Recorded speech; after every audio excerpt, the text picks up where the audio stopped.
So friends we are going to discuss this problem. तो पहले मैं आपको बता देता हूँ कि क्वेश्चन एक्चुअली है क्या। यहाँ पे देखिए दो कॉम्प्लेक्स नंबर गिवन है, एक है 1 + i और एक है 1 - i। आपने दो कॉम्प्लेक्स नंबर का रेशियो निकाला हुआ है और इसकी पावर को m से रेज किया है और हमें ये रिजल्ट जो है वो 1 के इक्वल चाहिए। Now in the question it was asking कि find the least integral value of m, मतलब m की मुझे वो जो छोटी से छोटी इंटीग्रल वैल्यू बतानी है जिसके लिए एक्सप्रेशन 1 के इक्वल होगा। तो चलिए हम शुरू कर सकते हैं, लेकिन मैं आपको यहाँ पे एक और पॉइंट बता देता हूँ कि यहाँ पे क्वेश्चन में थोड़ा सा चेंजेस होना चाहिए। यहाँ पे हमें लिखना चाहिए least positive integral value of n, तब ये क्वेश्चन बिल्कुल ठीक है और फिर वो हमारा आंसर जो एनसीईआरटी में दे रखा है वो मैच भी करेगा। तो आप देख सकते हैं यहाँ पे क्वेश्चन में कि कैसे हम लोग इसको सॉल्व करेंगे। तो सबसे पहले आप देखिए कि 1 + i आपको न्यूमरेटर में दिया है और डिनोमिनेटर में मेरे पास कॉम्प्लेक्स नंबर है 1 - i एंड टोटल की पावर m रेज की हुई है। फाइन। और ये क्वांटिटी हमें 1 चाहिए, ये क्वांटिटी हमें 1 चाहिए। तो इसको सिंप्लीफाई करने के लिए मैंने क्या किया, ये जो 1 + i है ये तो न्यूमरेटर में है ही है, हम लोग इसको है ना कॉन्जुगेट से मल्टीप्लाई कर रहे हैं और मैंने यहाँ पे डिनोमिनेटर का कॉन्जुगेट यूज किया हुआ है। तो ये बनेगा 1 + i, न्यूमरेटर में और एक्स्ट्रा आ जाएगा।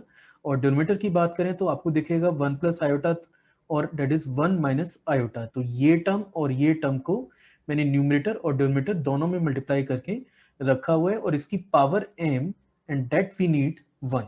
ये जो पावर है हमें ये 1 की इक्वल रिक्वायर्ड है।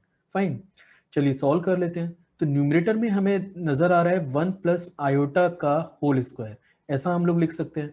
और डिनोमिनेटर की बात करें तो इसको लिख सकते हैं 1 + 1 and total to the power m and this we need this data और ये 1 के इक्वल होना चाहिए।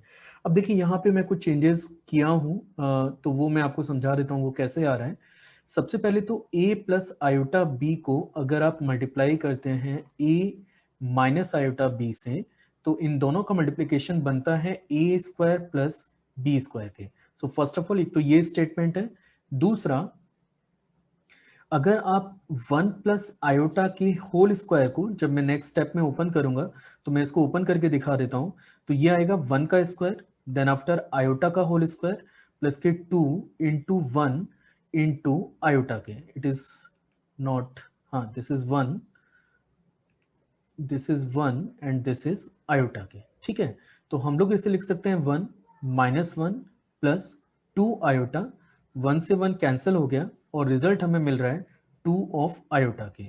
तो ये जितने भी चीज़ें मैंने आपको समझाई हैं, मैं यहाँ पे ये सब यूज़ कर रहा हूँ। तो आप देख सकते हैं कि देखिए न्यूमरेटर में हम लोग इसे लिख पाएंगे 2i, that is simply 2i। नीचे डिनोमिनेटर में हमारे पास 2 हो जाएगा, रीजन वही 1 + i इंटू 1 - i को जब आप मल्टीप्लाई करेंगे तो ये बनता है 1 का स्क्वायर, 1 का स्क्वायर और माइनस के -i का होल स्क्वायर, ऐसा, या +i का होल स्क्वायर हम लोग इसे लिख सकते हैं। और ये बनेगा 1 minus of -1 and that is equal to 2 के। तो कुल मिला के 1 + i इंटू 1 - i को डायरेक्टली आप 2 लिख सकते हैं। यहाँ पे 2 से 2 ये कैंसिल हो रहा है एंड टोटल की पावर m वी नीड 1। अब फाइनली मेरे पास एक स्टेटमेंट आ गया कि आयोटा की पावर m मुझे 1 रिक्वायर्ड है।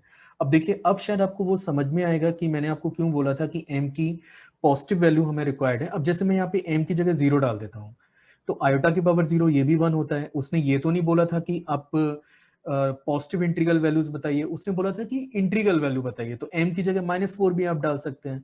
तो 1/i के बाद 4 करेंगे तो वो क्वांटिटी भी 1 हो जाएगी। इसलिए मैंने आपसे कहा कि क्वेश्चन में थोड़ा चेंजेस होना चाहिए। और यहाँ पे अगर लिखा है कि m मुझे लीस्ट पॉजिटिव इंटीग्रल वैल्यू चाहिए and that possible integral value is, अगर हम लोग इसकी बात करें तो ये जो पॉसिबल वैल्यू है ये हमारे पास 4 के इक्वल होगी and that is the answer of the question कि m की वैल्यू बताइए। तो m की वैल्यू एक्चुअली 4 यहाँ पे है। चलिए, मुझे लगता है आपको ये सॉल्यूशन समझ में आया होगा। Thanks for watching this video.